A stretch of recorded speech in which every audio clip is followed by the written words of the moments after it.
Swanandi madam, अहो कुठे निघून गेला होता तुम्ही सकाळी आणि ही कोण माणसं आहेत तुमच्या बरोबर? मी आजींच्या किडनॅपिंगच्या मागचं सत्य शोधायला गेले होते आणि मी काहीही बोलण्याआधी ही माणसं तुमच्याशी बोलतील.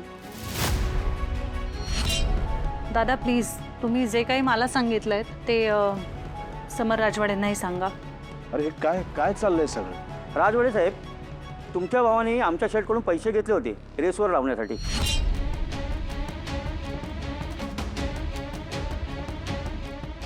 नाही नाही दादा, खोटं बोलतायत ते.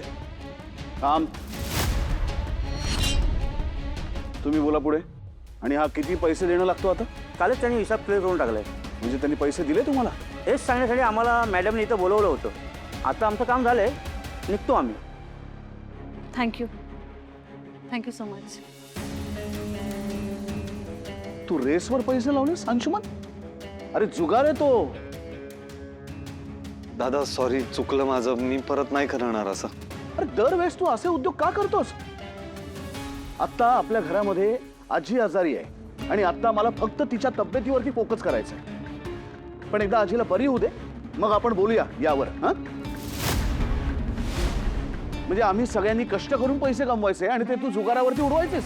अशा नंतर पुन्हा तुझ्याकडे पैसे किती असू द्यायचे किंवा ठेवायचे का नाही ठेवायचे यावर विचार करायला लागेल. थँक्यू स्वानंदी मॅडम, ही गोष्ट तुम्ही माझ्या नजरेस आणून दिली. आजी तू चल आता आराम कर थोडा. राजवाडे थांबा, राजवाडे थांबा, राजवाडे थांबा.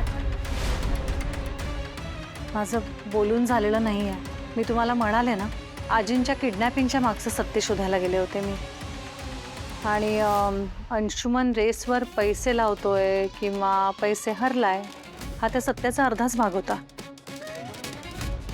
नाही, मला कळलं नाही. अंशुमन आणि आजीच्या किडनॅपिंगचा काय संबंध आहे? काहीच संबंध नाहीये दादा. वहिनी काही बोलतीये, वाटेल ते बोलतीये वहिनी. तू थांब रे, तू थांब रे. गप्प बस जरा, गप्प बस जरा, गप्प बस जरा. तुम्ही बोला स्वानंदी मॅडम. अंशुमनने त्या माणसांकडनं थोडे थोडके नाही तर कैक लाख घेतले होते.